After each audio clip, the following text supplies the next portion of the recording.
Boa tarde. Hoje falaremos sobre um pouquinho, né, de maneira resumida, do início da história do cristianismo, tá? Para que você possa ter uma noção básica ali do mínimo da igreja primitiva, tá? Sobre o começo do cristianismo, tá? O método de se levar a mensagem de Cristo, de evangelizar, tá? A origem começa, claro, com Cristo e seus apóstolos, que vão pregando o Evangelho, curando os enfermos, tá? E sempre pregando o reino de Deus. Em segundo lugar, você tem a mensagem central do cristianismo. A mensagem central do cristianismo, meu amigo, é uma só: Jesus Cristo crucificado. 1 Coríntios 1,18. Porque a mensagem da cruz é loucura para os que perecem, mas para nós que fomos salvos é o poder de Deus. Depois você tem 1 Coríntios 2,2. Pois nada decidimos saber entre vocês, a não ser Jesus Cristo e este crucificado. Depois você tem 2 Coríntios 4,5. Pois nós não pregamos a nós mesmos, mas a Cristo crucificado. Gálatas 6,14, o apóstolo Paulo diz: longe esteja de mim gloriar-me a não ser na cruz de meu Senhor Jesus Cristo, na qual eu estou crucificado para o mundo, e o mundo para mim. Então, ele se gloriava na cruz de Cristo, ok? Você tem também um texto muito conhecido, que é Gálatas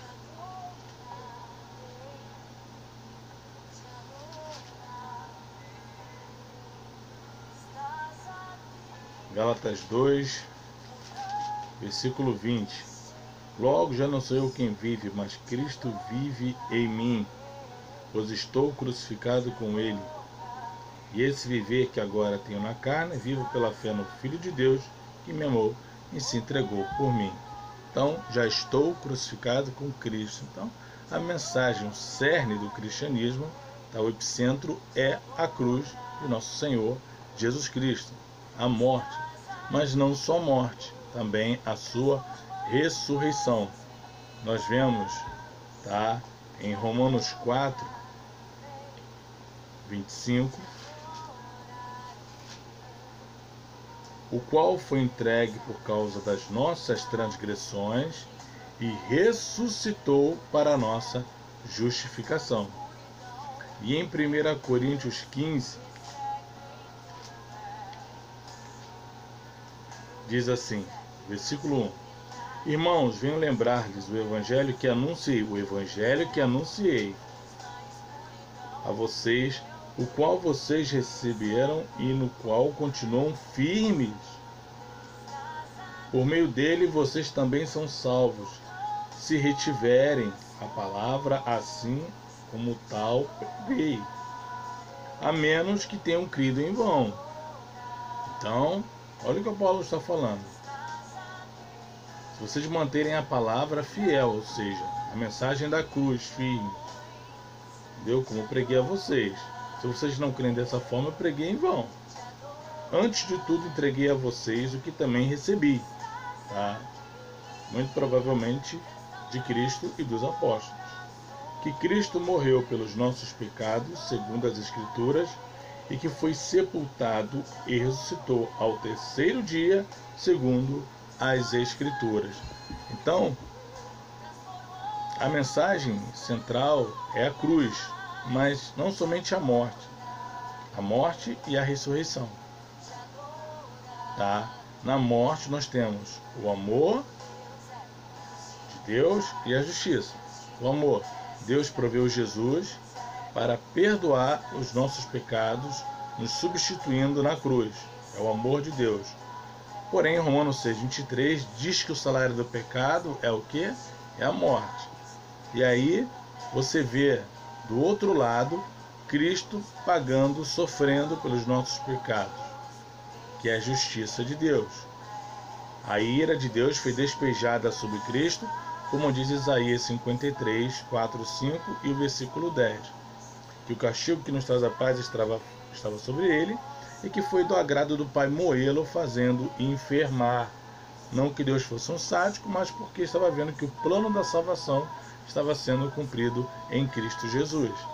Então, a mensagem da cruz envolve morte e ressurreição. Porque qual é mais importante?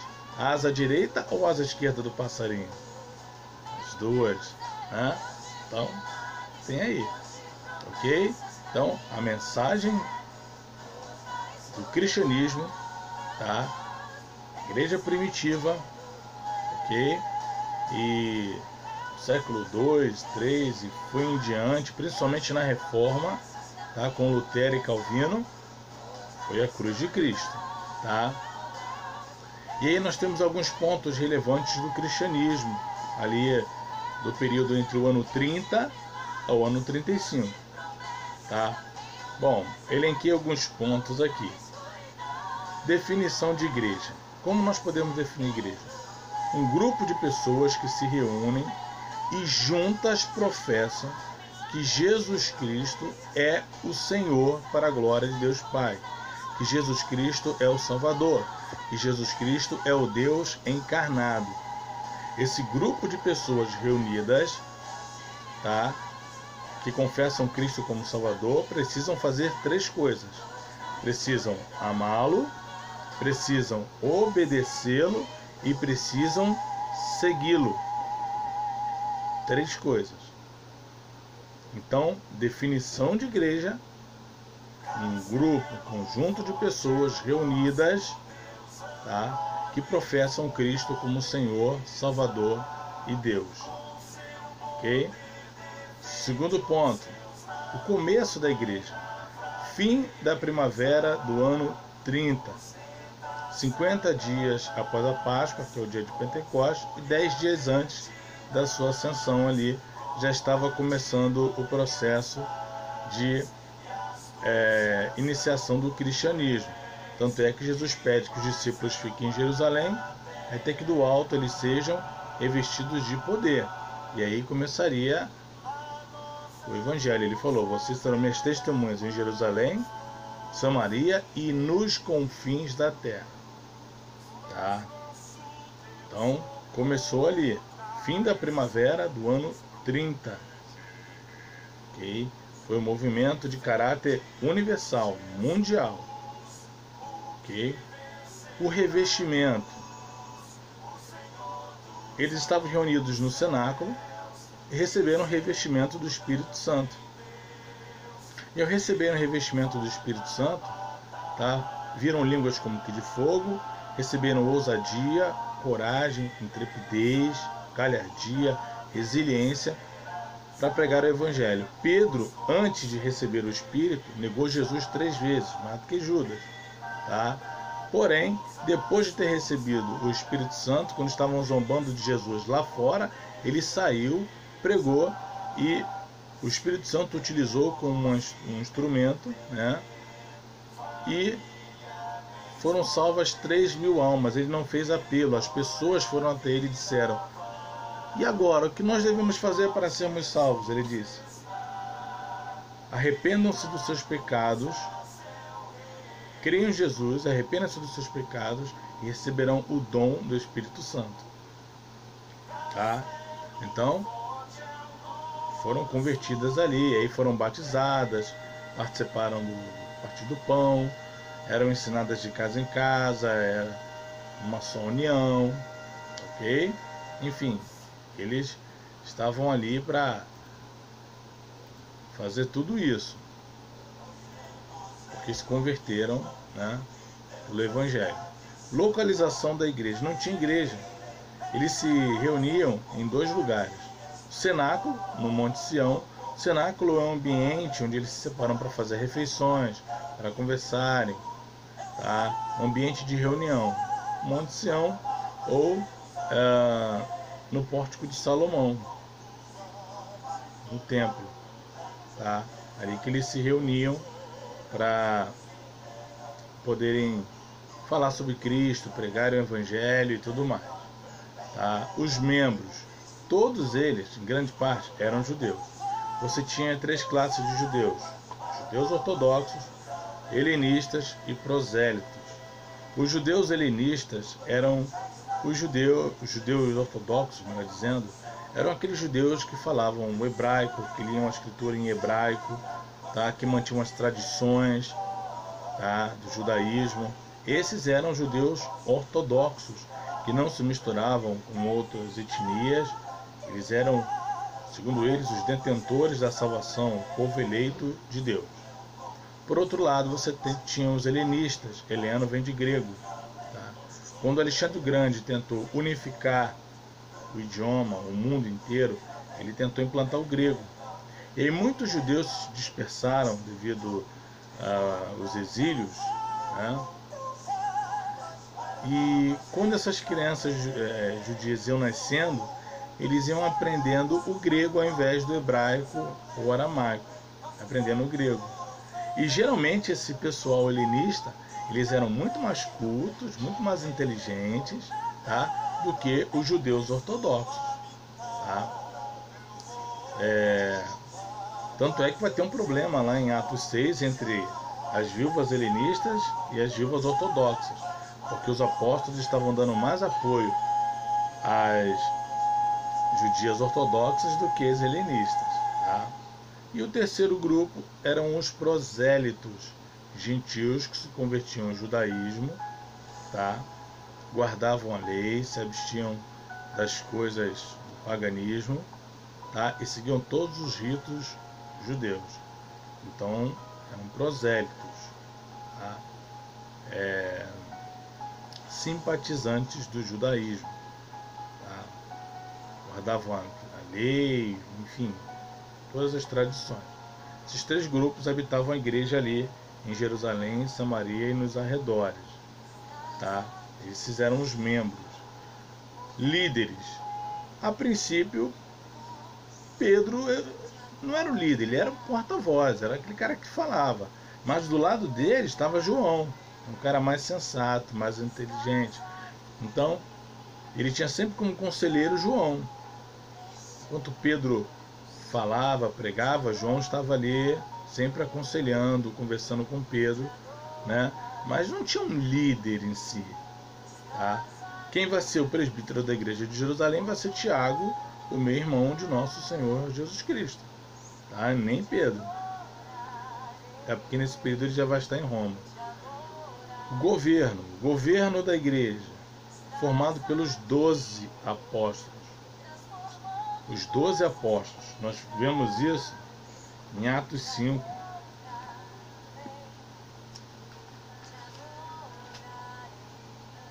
Atos 5, versículo 13.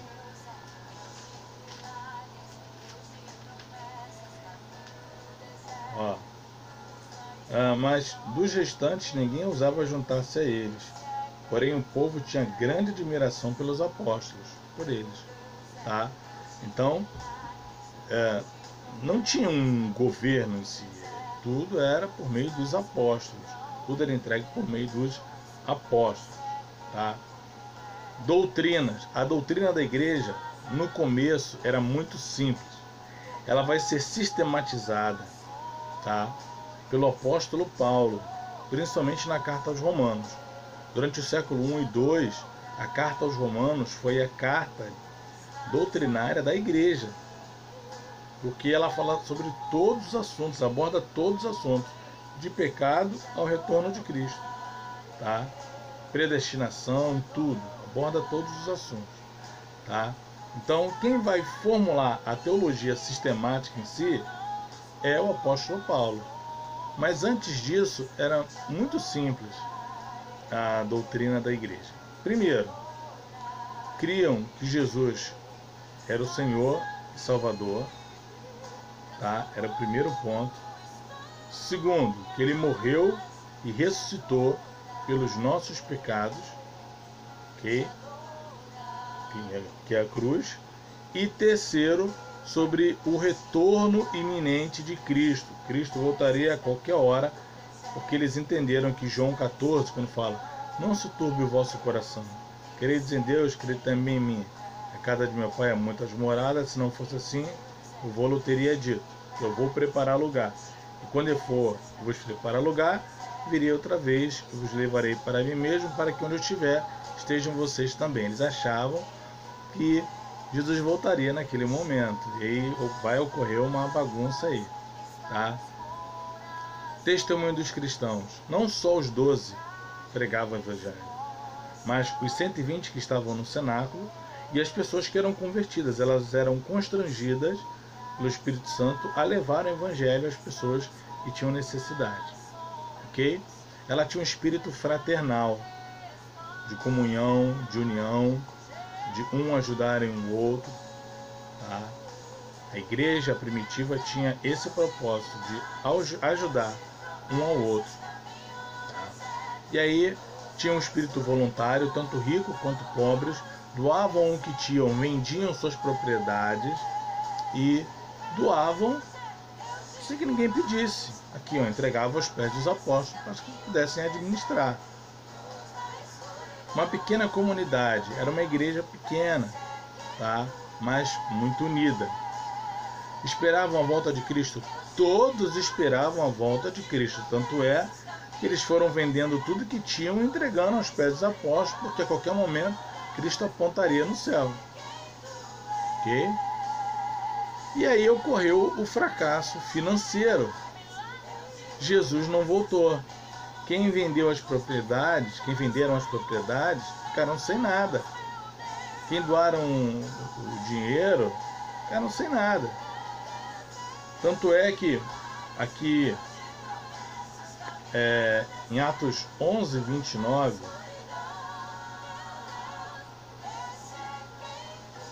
Atos 11, 29, está escrito assim, ó: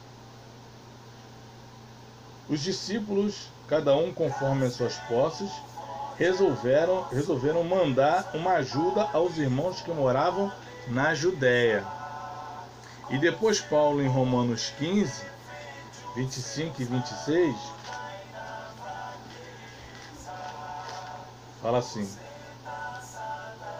mas agora eu estou de partida para Jerusalém a serviço dos santos, porque a Macedônia e a Caia resolveram levantar uma coleta em benefício dos pobres dentre os santos que vivem em Jerusalém. Estava tendo um problema sério ali, tá? Um problema muito sério. A questão de tinha pouco dinheiro, pouco recurso, então vamos auxiliar aqui as viúvas ortodoxas, tá? Mas aí, coitadas, as prosélitas, as helenistas, né? E aí eles vão levantar os diáconos. Se você observar, todos os diáconos não possuem nomes em hebraico, tá? Eram helenistas, de Estevão a Filipe. E eles, tá? Quando eles são chamados, cheios do Espírito, quando eles são chamados, eles vão cuidar das helenistas, vão cuidar dos prosélitos, porque os 12 apóstolos eram judeus ortodoxos, e mesmo assim, pouco letrados, eles sabiam dessa tradição de judeu cuidar de judeu. E aí se voltavam para os judeus ortodoxos, tá? Vamos cuidar dos judeus ortodoxos, enquanto os diáconos vão cuidar das helenistas e dos prosélitos necessitados. E isso gerou uma grande mal moral, porque Ananias e Safira fizeram um voto quando viram Barnabé fazendo o voto e doando tudo que tinham, né? E aí eles falaram: poxa, vamos lá doar aos pés dos apóstolos. Mas quando eles viram o que estava acontecendo, eles reteram o dinheiro. E aí cometeram uma blasfêmia contra o Espírito Santo, fizeram um voto a Deus, mentiram ao Espírito Santo, e Ananias morreu e Safira, sua esposa, morreu logo depois. Gerou um mal muito grande, tá? E a igreja tinha um único defeito. Um único defeito. De todas as qualidades, só tinha um único defeito: a falta de zelo missionário. Eles só queriam ficar ali nos arredores, tá? Mas Jesus disse: ide por todo o mundo. Então Deus teve que levantar Saulo para que Saulo pudesse entrar, tocar o teor, né? O pessoal se dispersar, e aí o evangelho foi pregado no mundo todo, tá? E logo em seguida o próprio Saulo, que fez a perseguição, tá? Nós vemos Deus chamando ele para ser o pregador dos gentios, tá? Ele fala para Ananias: Ananias, vai lá, porque ele para mim será vaso de honra, será o pregador dos gentios, ok? E Paulo vira pregador dos gentios, tá? Então isso aqui é o iniciozinho, tá? Depois você tem a morte de Estevão, que foi apedrejado, Paulo teve parte nisso, tanto que muitas vezes Paulo cita isso, e alguns irmãos até dizem que isso poderia ser o espinho da carne de Paulo, o que eu não acredito, porque Paulo fala muitas vezes: justificados pela fé, nenhuma condenação há, tá? Então, eu não acredito que seja isso, mas alguns acreditam que esse fosse o espinho da carne de Paulo. Não acredito. Mas passei para vocês, foi um pequeno panorama, tá? Do início da igreja cristã, do ano 30 ao ano 35, do fim da primavera do ano 30 até o ano 35. Espero que os irmãos tenham entendido. Tá aí no YouTube, podem rever quantas vezes quiser, é legal. E Deus abençoe vocês, que Deus abençoe a família, que Deus abençoe a vida matrimonial, espiritual dos irmãos, tá? Estudem a história da igreja, tá? Vocês vão descobrir coisas importantíssimas ali, é legal? Que Deus abençoe a todos nós, em nome de Jesus.